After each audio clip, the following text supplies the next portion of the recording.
Have you ever wondered what awaits a righteous woman in Jannah? In a world where gender equality is constantly debated, Islam offers a profound perspective, one rooted not in worldly roles, but in eternal reward. Yet, even within Islamic scholarship, the discussion about women in paradise continues to raise important and heartfelt questions. Will women be given the same beauty, palaces, and pleasures as men? Will they have Hoors like men do? What if a woman never married? What becomes of her in Jannah? These are not just theological curiosities. They reflect the deep yearning for justice, love, and recognition that resides in every believer's soul. Today, we delve into the scholarly debate around the role of women in Jannah, from Quranic verses to Hadiths, from scholarly tafsir to spiritual reflection. Let's embark on this enlightening journey. The Qur'an repeatedly emphasizes that paradise is promised to both men and women, based on their faith and righteous deeds. This concept is not only mentioned, but reinforced with divine precision across various surahs. In Surah An-Nahl 1697, Allah promises, "Whoever does righteousness, whether male or female, while being a believer, we will surely cause him to live a good life, and we will surely give them their reward in the hereafter, according to the best of what they used to do." Such verses dismantle any notion of gender-based inequality in reward. It is not gender, but taqwa, piety, that elevates one in the sight of Allah. Scholars like Ibn Kathir and Al-Qurtubi note that paradise is not a competition between genders, but a fulfillment of Allah's promise to those who believe and strive for good. Female companions of the Prophet, such as Salama, once asked, "Why are men mentioned in the Qur'an, and we are not?" This question was answered with verses that affirmed women's spiritual equality. The Qur'an answered not with silence, but with revelation. From that moment on, women knew their Lord saw them as individual, worthy of reward, forgiveness, and paradise.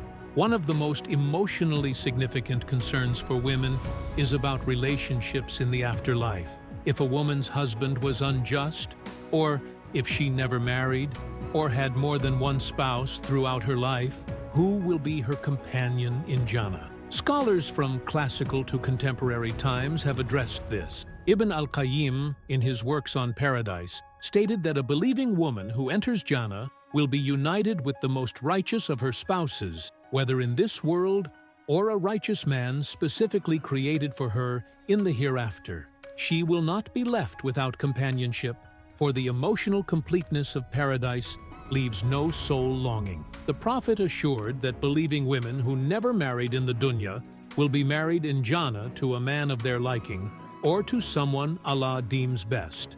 In fact, the emotional wounds of this life will be healed in such a way that she may not even remember the pain she once carried. For widows or women who had painful marriages, their reward will not be tainted by what they suffered. Rather, their sabr will be transformed into honor, and their hearts filled with love and joy from a partner unlike any in the dunya, kind, pious, eternal. The concerns that trouble a woman's heart today will be unknown to her in Jannah. The idea of Hoors, beautiful companions created for paradise, has been a source of curiosity and sometimes even discomfort, especially among women. The Qur'an speaks of them symbolically, describing their beauty, loyalty, and their being untouched. But what many forget is that these are not women from earth competing with the believing women. They are part of a symbolic language for reward. The Prophet said, "The women of this world will be more beautiful than the Hoors because of their worship and righteousness." Scholars such as Imam al-Suyuti and Ibn Taymiyyah emphasized that the believing woman who enters Jannah will be transformed in beauty, honor, and status, far exceeding that of the Hoor. She will have the light of Iman on her face and the scent of paradise in her breath. And most importantly, her emotional dignity will remain untouched. In Jannah, there is no jealousy, no insecurity, and no comparison. Allah removes all negative feelings from the hearts of its people. Surah Al-Hijr 15:47, ensuring that every soul, male or female, feels complete. Modern scholars like Dr. Yasir Qadi remind us that what Allah has prepared is far greater than what we understand, and that Hoors are not the prize. Paradise itself, and nearness to Allah, is the prize for both men and women. Paradise is not just a destination, it is the ultimate transformation. For women who face the mirror in this life with insecurity, who carried the burden of physical expectations, who aged with grace but were rarely appreciated, Jannah is the reward that renews. The Prophet said that the women of paradise will be adorned with silk garments, radiant light, and eternal youth. Her beauty will never fade, and her smile will never dim. And it's not just physical. Her status in Jannah will be one of nobility. A woman who raised righteous children, served her family with love, bore difficulties in silence, and remained loyal to her faith, will be raised as a queen. Her home will not be confined by four walls. It will be a palace built with pearls, emeralds, and gold. She will be visited by angels, and the trees of Jannah will lower their branches to her when she passes. This is not fantasy.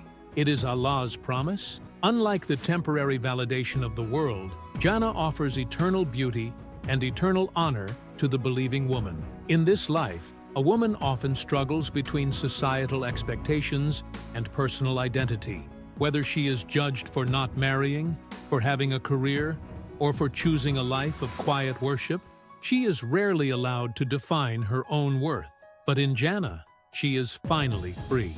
Her identity is not reduced to her role in relation to others. She is not just a wife, a mother, or a daughter. She is a believer, honored by Allah.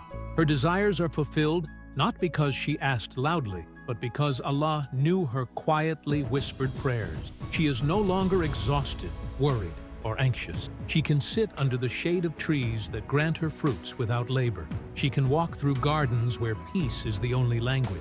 She does not serve, she is served. She does not wait to be heard, she is eternally valued. Her autonomy in paradise is a reflection of her submission to Allah in the dunya, and in return, Allah places no burden on her again.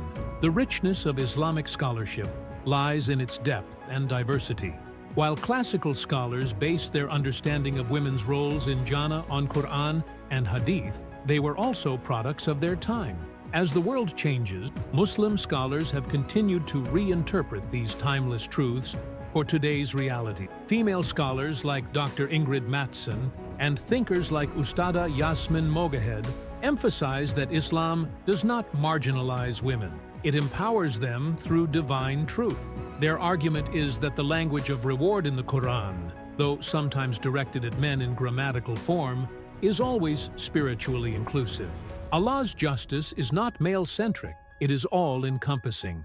If a woman feels sidelined by interpretations, it's not the Qur'an that failed her, but perhaps the lens through which it was explained. This chapter of scholarly evolution invites us to revisit traditional texts with humility, context, and the core message of Islam. Inna akramakum indallahi atqakum. The most honored of you in the sight of Allah is the most righteous, regardless of gender.